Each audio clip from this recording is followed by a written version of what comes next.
Good evening and welcome to the Manchester is Blue Show, everybody. I am Tom. We've got some fantastic gents on side. We've got Cloud, got Neil and Thibault. How are we doing, lads? We okay? Yeah, good, good. Brilliant. Big Yeah, smiles doing great, today. thanks. Good stuff. Big smiles today, Blues. Lots of big smiles. It's obviously after a very impressive and emphatic win again this weekend. Cloud, thoughts on the game? Fantastic. It really was fantastic. Jose decided to go with a similar kind of setup to what he did last time, and obviously Spurs beat us 2-0. And every single thing where I looked at and saw where we had flaws, Pep had come back and countered them brilliantly. He completely disengaged Heung-min Son from the game. Harry Kane just looked isolated, trying to dribble past defenders and getting dispossessed. And they never really seemed to threaten us goal-wise. We just completely took the game to them. And Gundogan put away our chances. I mean, he's been a fantastic player for us ever since KDB's been out and stepped up again. Brilliant answer. Tibbs, how do you think it went, pal? Sorry? How do you think the game went? Oh, it went really well. It feels like compared to the last time that we played against them, they're the same team and we're a different team.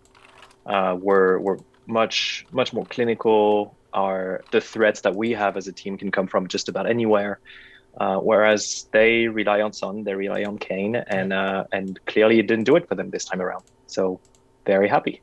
It's a funny one, Neil. I was before this game. I was a bit apprehensive. I always am before any City game, and I was thinking this is going to be a real tough test for City.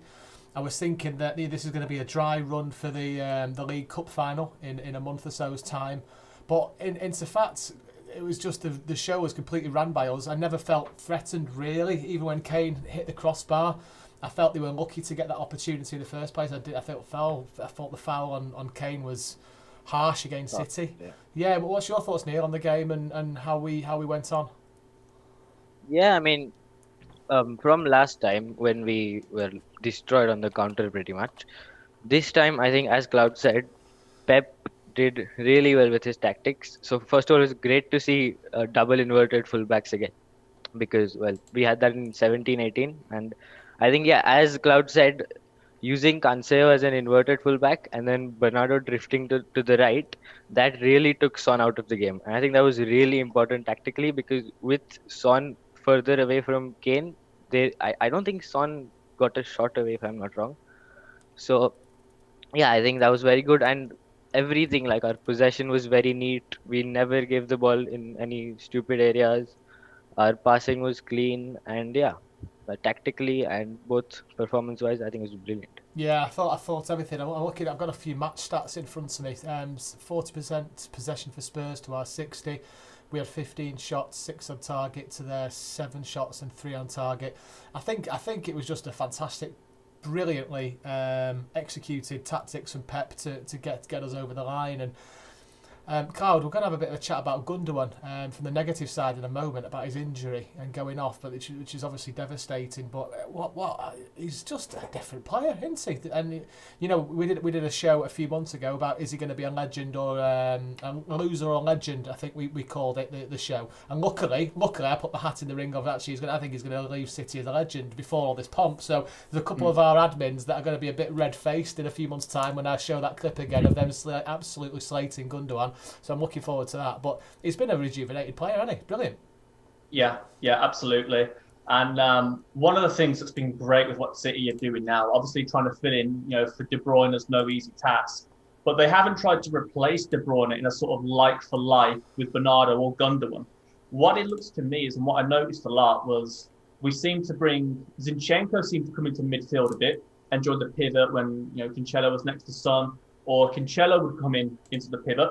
And then Bernardo would come back, like Neil said, to that right wing back position. So Son was never sort of free. He always had someone on him. But by doing that, that then allows Gundogan to come upfield.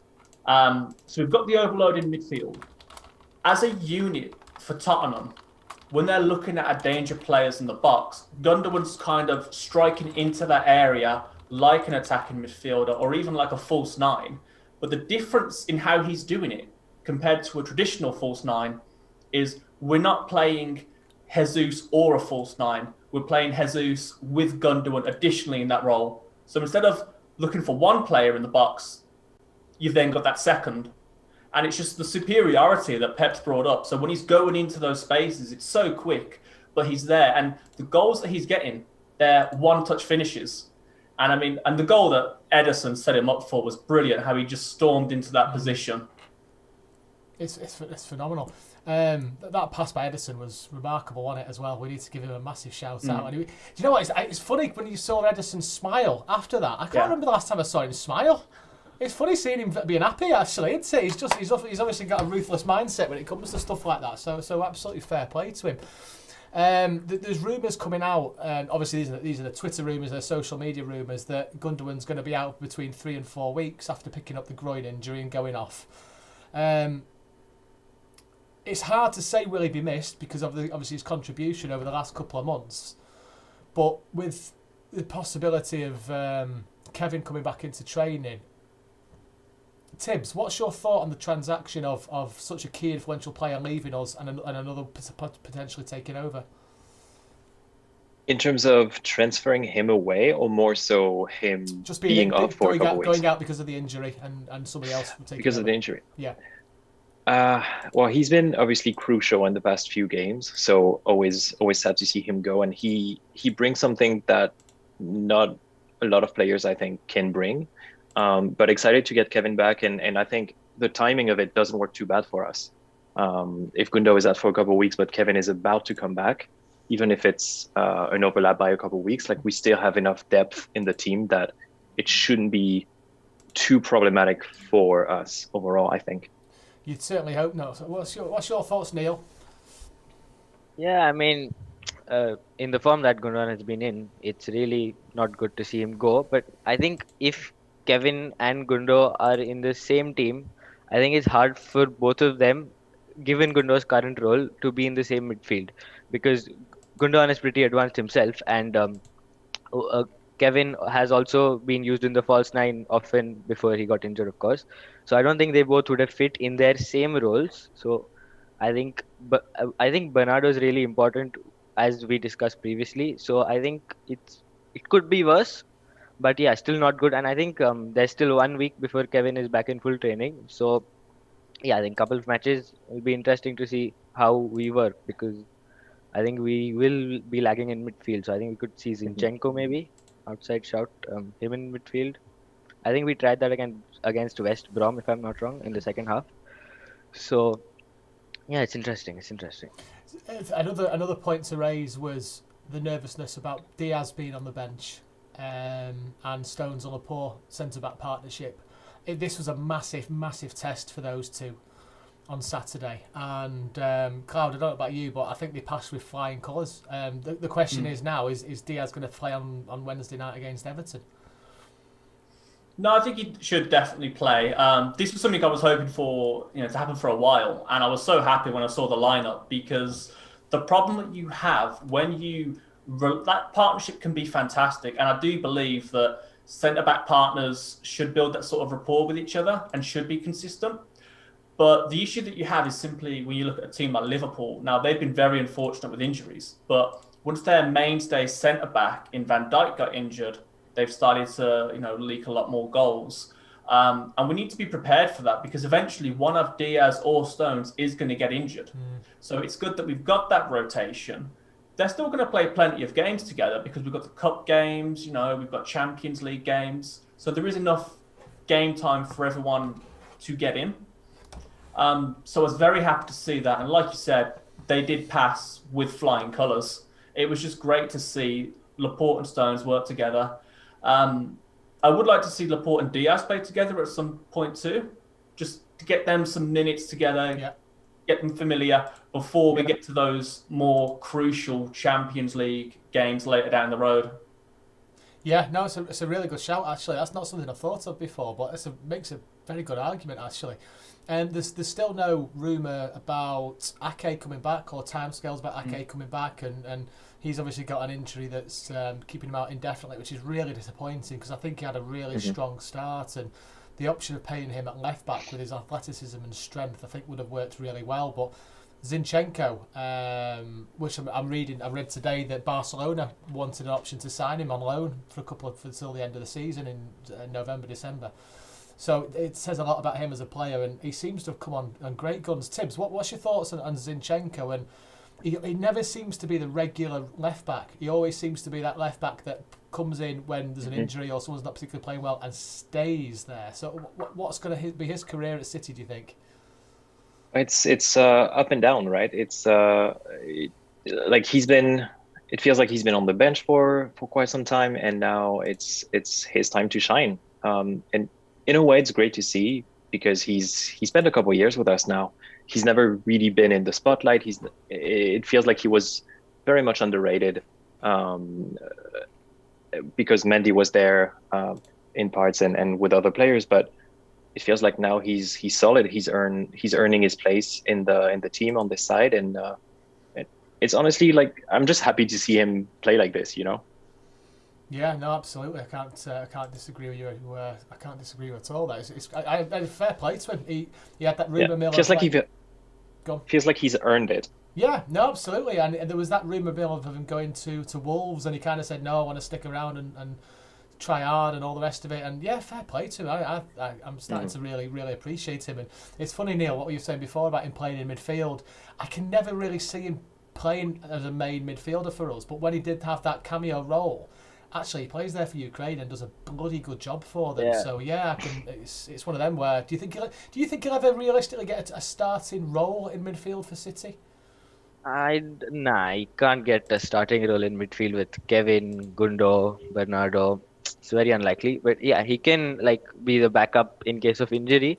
But more importantly, I think he provides a very different option at left back to the likes of Mendy or, as you said, Ake when he's fit, or even Laporte when he plays there, because of his advances into midfield. So, like we used him in the inverted role against Spurs, and I think the ball progression he brings, I think neither Laporte, nor Ake, nor Mendy can bring that, and in part that's because he started off as a midfielder. So I think in that way he gives us a very dynamic option at left back. So I think his future is still at left back very much. Yeah. Okay. Perfect. So all in all, to review the Spurs game, another great win, and we need these. We need to keep them coming now. I just want a repeat performance when we play them in the League Cup, which I believe. Reading before, so the Carabao Cup between City and Tottenham is being lined up as a test event for the return of supporters before a major sporting event in the summer. I don't know who I'd need to kill to get a ticket for that, but I would very much like to go to that game. That would be amazing to have an opportunity to go to, but I still can't see it. I can't see any fans going to the stadium this season. I don't know why. I don't want to get my hopes up. I don't know how any of you guys feel. Obviously, COVID's having a massive influence and virus, etc. But I just can't see in the Premier League having or the FA Cup, League Cup having any supporters this year. I don't know what you thought. Carl, what do you think? I would love nothing more than to go and support the team, cheer them on, especially being like one of the few. If they let 2,000 fans back in, your voice is so much greater then. You feel like, because you're lucky enough to be there, the impact you have to have on the players is so much more. You spur them on when they get tired and things like that. So, and I haven't been into a City game now for over a year. I can't remember the last game I went to. I generally can't remember. That's really sad. But at the same time, I wouldn't be able to go, because if I did go there, there are people. I shouldn't go there because in case I did catch something, in case I did pass it on to someone. And, I'm sure a lot of people are in the same boat. I've got family and friends who might rely on me for something, who can't get out, who are elderly or have got ill health. So you've kind of got to put your head before your heart when you think about it and stay away from what you really want to do. And as long as we've got football to watch, I'm happy. Yeah. If I have to wait even another year before I can go back in the stadium, that's fine. I'll wait. That's a very gracious ending and makes me feel a bit ashamed about mine, but sod you, I want to go. So we'll end on a couple of stats here. City are the first side to keep 14 clean sheets in their opening 23 Premier League games in a season since United and Chelsea in 2008-2009. Ederson's assist for City's third goal was a third assist. He's registered for the club in all competitions. He's also done that against Huddersfield in August 2018 and Schalke in February 2019. Yeah. Well done, Cloud. I thought you might know that for some reason. So, yeah, we're happy with that. Let's caveat. Once a year. Is what? Once a year. Once a year. Yeah, listen, he's good for that. I wonder if he gets an assist bonus in his contract. I wonder if that's why he was smiling, or he was just generally happy. I think they should add penalty bonuses now. Penalty bonuses. Well, it's funny you say that because he ran up to that. He ran Bernard out to push him back, didn't he? I was convinced he was going to take a penalty, and when I saw Bernardo pushing him back, I was like, no, let him take it. Yeah, but I wanted him to. Yeah, but luckily we scored. But Rodri's penalty was, I tell you, he was very lucky with that, wasn't he? Mm. He was very lucky with that. Right, we're moving on. Kind of caveating on to City versus Everton. We've got a Wednesday night game. This was obviously the rescheduled game from months ago, wasn't it? Before when it was cancelled for COVID. Tibbs, we'll come straight into you for this one. I say this every game, and I'm not going to stop saying about this now. This is a massive, massive game for City. Every game for the rest of the season is a cup final, as far as I'm concerned. Go on. Oh no, I was going to say I'm not as worried about it as you might be. It's still a big team. Like Everton has been doing things this year that I did not expect them to do. However, I know that they're dealing with a bunch of injuries, and I think that's it. It seems that it's really hampering this team. If DCL is out, if Calvert-Lewin is out, if James Rodriguez is out, Luca Digne as well. This team is going to have a lot harder time, I guess, than if they were at full strength. Whereas we've seen that without Aguero, without Kevin, we can get the job done. I very much want Dominic Calvert-Lewin to stay on the bench or not play whatsoever. He's an absolute danger for us. And they're having a real torrid time at the moment, Everton. They're in 7th position. I do understand that if they play tonight, they can leapfrog Liverpool, though, which a few of my Everton fans would very much appreciate. So Everton's form going into obviously tonight's game, drawn, lost, won, drawn, lost. So, they're not having the best time at the minute, are they? So they're not one that we should be necessarily scared of. But they've always, any team I think has got that opportunity to score against us. But it's just, if City are professional, if we play to the best we can be, no one's going to stop us. I'm absolutely convinced of that. I just hope that positive City comes out. And Neil, what's your thoughts on the game? Yeah, so I think last week Carlo Ancelotti said that DCL would be back for this game, so that's not so good. But yeah, without him, they looked very, very toothless against Fulham. Like, they were not good. But with him back, I think they always have that threat. And I think that's one reason why I want to see Diaz back, because I think he's best equipped at dealing with Calvert-Lewin. I mean, Stones and Laporte are really good too. But yeah, it would be nice to have Diaz back for that. And as you said, with the way we're playing right now, if we play even 90% as good as we can, I think we should be able to blow away pretty much any team that comes against us. But with City, you never know. That's for sure. Come on, Clive. What's your thoughts on the game on Wednesday? They've got a lot of key players out. I'm not too worried about if DCL does play. He's more of a sort of target man type poacher centre forward, what I've seen. And what I mean by that is he's not linked up in the play as much as someone's like Jesus or even Harry Kane. Harry Kane likes to get involved in the build-up play, whereas Calvert-Lewin wants the ball, and if he even has to strike it first time, he might get it on target. But I do have complete faith in the defence to be able to deal with him. I think James not being present during the game, if he's out for it as well, is massive for us. Coleman and Digne, they both play at the flanks quite a bit as part of their build-up play. But Everton's midfield, I think that's where the game's really possibly going to be won. I think they've got a fantastic midfield. I think they've got fantastic midfielders they can bring off the bench. And we've got a lot of key midfielders who are going to be out. Gundogan's not going to be back for it. I'm not sure if KDB is going to be back in for it. So we might have to experiment a little bit ourselves. But given what we've done recently, even if we do drop points against Everton, I'm not too worried. I would like to see us win, but if we don't, it's also not the end of the world. Interesting one that. We'll start off with the potential changes first, because obviously we will make changes. I don't think he'll risk Kevin De Bruyne. I don't think. Do you know what? I'd be surprised if we see him in February at all. And I think he'll want to save him for the Champions League, the big Champions League games. We got Gladbach actually. Is that in the start of March? Is that end of Feb?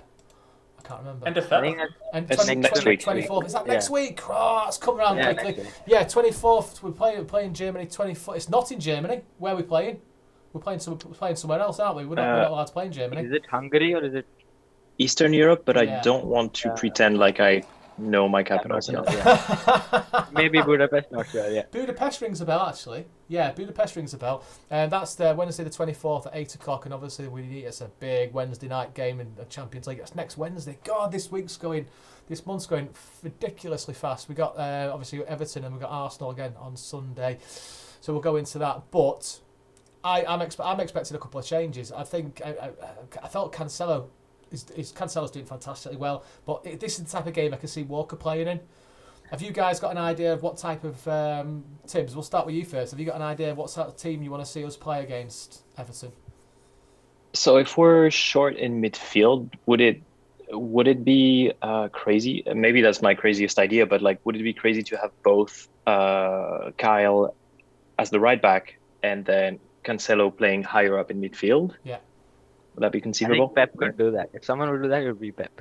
So I think he did that once. I think Cancelo played in midfield once this season, so that is feasible. I would love to see it. Out of all the players in our midfield, I think Cancelo could quite easily do a job at in our defence into our midfield. Excuse me. Tom Young, one of our admins, Gladbach managers, just signed a pre-contract agreement with Dortmund ahead of next season. That's a bold statement, isn't it? To say you're jumping ship before the Champions League's even over. Hopefully that'll drop their heads before they come into it. Cloud, what's your thoughts team-wise for the Wednesday game? For me, I think we have to have Cancelo staying at right back. I'd also have Bernardo playing in midfield. The biggest concern I've got, and what I noticed, because I've watched a few of their games, only a handful, but one of their players, Hoffman, who plays in that sort of 4-4-2, he transitions into a 4-3-3, and it's down that left side. When Cancelo joins into the double pivot, I'd like Bernardo to come back and drag him out, stop them at source at their end, but play in a way that's still familiar for us. And then obviously when Cancelo's back on the right in his right back position, Bernardo can then surge upfield and link up play. I wouldn't want to see Walker come in on that game just because I hate a lot of experimentation when it comes to Champions League games, because when we've done it before, it hasn't worked out well for us. I think of Liverpool, I think of Spurs when, Pep brought Delph back into the team. I think of Lyon as well. So I just like to stick with what we're great at, especially over two legs, and go from there. Zinchenko for me is undroppable from left back, because however good he is in midfield, you then bring in Benjamin Mendy back into left back. Or if Ake's fit, you're bringing him into left back just off an injury. And it's all a little bit too much against such a crucial game. So I just like to stick with something that's sort of tested for us. Yeah, I see that. If Bruyne isn't back and ready, and Gundogan should still be out, maybe try Foden in midfield. We'll move on to our striking options. It's interesting when you say that, because that is obviously moving Foden into the midfield is an idea. Who would your front three be, Tibbs, going into the game on Wednesday? We'll go around everybody to see what everyone else thinks. I mean, I think Jesus has been rather in form. He hasn't scored in the last game, obviously, but his pressing always impresses me. I'm a big Gabriel Jesus fan. So I would see him, I would see Raz, and I would see, let's see. I'm hesitating between Foden and Mahrez, I have to say. One of these two. Yeah, I can see Mahrez starting. Maybe Mahrez, yeah. Yeah, just because he didn't get a start the other day. I just think he likes to play him, doesn't he, Pep? And any excuse to, I think he will. Neil, what's your thoughts? Yeah, I see Mahrez starting as well for sure. Because he hasn't played, as you said. Yeah, on the left, it's interesting. I expect Pep to go with Foden because he's been trusted, but maybe Ferran Torres. He hasn't played for a while, so Yeah, yeah. he could be tried. And yeah, as for striker, I mean, of course, we have Jesus, and yeah, he's pretty good right now. But again, Pep, if he wants to experiment, he could even move Mahrez into a false nine, which I think we did against West Brom. And then on the right, we could have Sterling instead. So I think we have a fair few options. And yeah, as far as the I want to talk to you, Carl. What's your thoughts on a starting three up front? And also, I'll caveat onto that. What's your thoughts on Sterling this season and how he's doing, particularly with the captain's armband? I would have Jesus striker, Ferran Torres left wing, Sterling right wing, just because I left Foden in midfield. I think Sterling's had a bit of a shaky start to the season, struggled to find himself, find his form, but I think that was a collective team thing where the pressure was on. Um, I think there's a lot more pressure when you're in 14th place trying to get up the table than opposed to when you're first place with the game in hand and however many points in on the rest of the league. He's really, especially on the right wing, he seems much more in form, much more focused, and just a better confidence. He has had times, I mean, the Liverpool game, especially on the left wing, where he'd throw a dummy at Trent Alexander-Arnold, get inside, and it was beautiful to watch. But Trent's not a player who I would praise for his defensive capabilities. I'm much more a bigger fan seeing Sterling on the right, and I think it does his confidence better because, as you know, once he starts scoring, he doesn't stop. And I think a lot like Jesus, keep him in that form of scoring goals regularly, and he won't let you down. Yeah, can't disagree with that. I think a question I need to ask, and I put this to a few people before, is with Sergio being on the bench, brilliant to see him on the bench. Where does he fit into our current team? Is he if he's fighting fit and if he's on the bench that he just needs a bit of match fitness? Tibbs, where does Sergio start automatically for you, or is he going to take his chance like everyone else off the bench? He has been out for what feels like so long that I think he would need to come in maybe after 60 minutes or so, just to get some fitness and get back into that rhythm. And who knows, maybe he can play a follow-up game in the FA Cup or something like that. Something where he's not going to need to be at his full strength because you don't want to risk any more injury anymore. Risk anything on him after everything. Neil, what's your thoughts? Would you start Sergio? Would you start Sergio? nah. I think he came back from injury against, I think it was West Ham, that 1-1 draw. I think that's when he came back and then got injured again. So I think, and given how long he's been out and given COVID complications, everything, I think it's best we phase him in gradually. So as Tip said, like an FA Cup game where it's okay if he's not so good. But yeah, I think I'm genuinely concerned because our current system does not have a place for a pure striker. Because like against Tottenham, for example, we had like a front five, and in that, the average positions, Gundogan was ahead Jesus on average. So Jesus dropped deeper than Gundogan. Aguero is about as pure a striker as you can get. He'll get on the end of things and he'll score goals.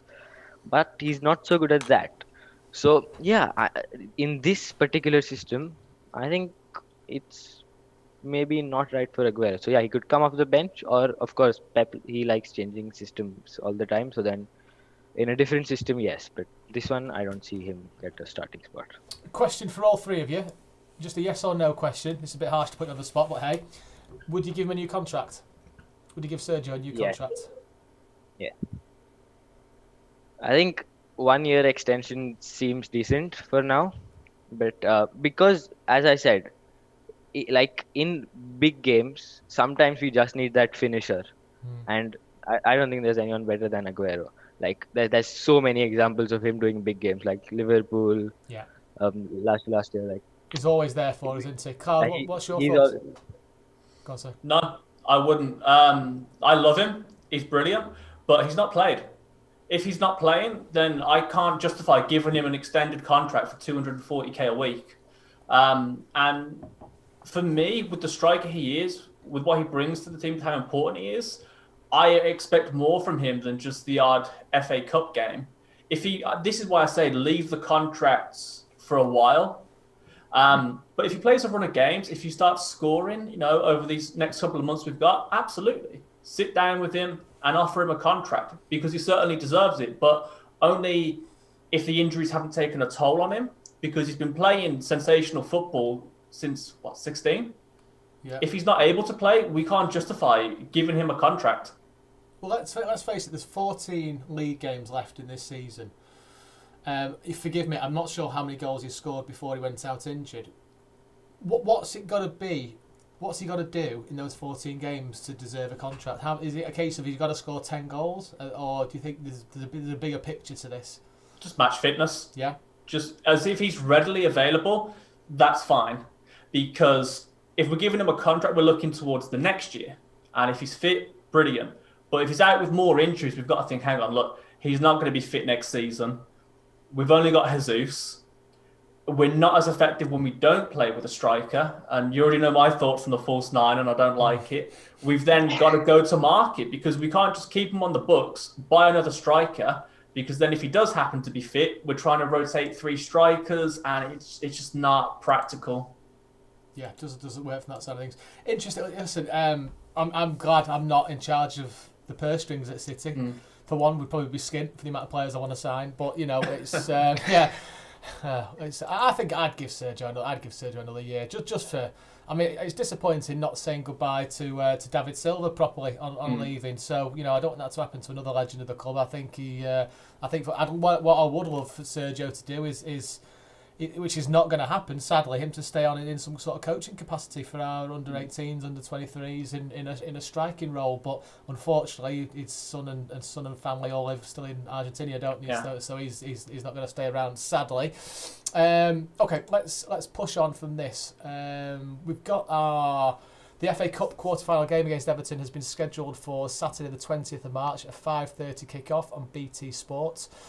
I'm looking at the fixtures, lads, and I'm kind of looking at the fixtures where, do you know what, we've got a nice gentle game to urge Sergio back in and potentially Kevin back in when he's coming back from fitness.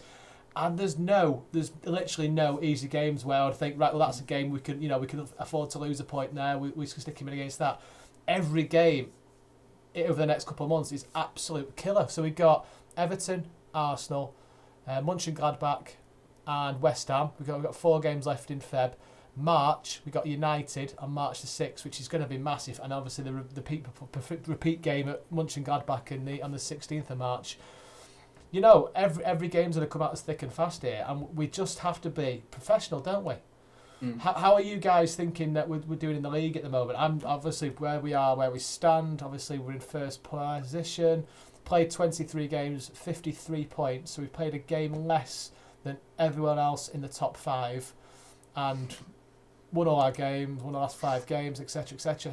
Cloud, are we going to win the league? Yeah. Yes. Oh, I'm too nervous about this. I don't even like talking about it. What's going to stop us? What could stop us winning the league? COVID. That's the only thing I can think of. I mean, we're COVID 7 and points injuries. ahead. 7 points ahead with a game in hand, and we've got the best squad depth, in my opinion, in the world. Tibbs, what's your thoughts? What could stop us winning the league?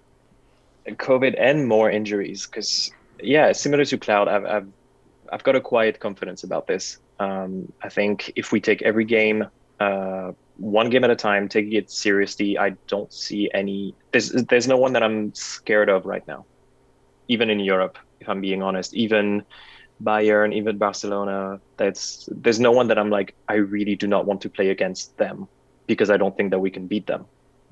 No team like this at the moment. It's getting excited, isn't it? Not to jinx it. Yeah. That's why I don't say anything. I don't like to jinx it. I'm not touching that. Neil, what's your thoughts? Yeah, I mean, with 7 points clear, and given how this season has been, I am more confident than I should be, I think. But I think given how United are playing, they're slipping and sliding all the time. Liverpool, they're almost gone already. Leicester, I don't know if they're real. I mean, they're good, but I don't think they can sustain a title charge. So yeah, I think the only thing can stop us, as Cloud said, COVID and ourselves if we really bottle it. But I don't see that happening.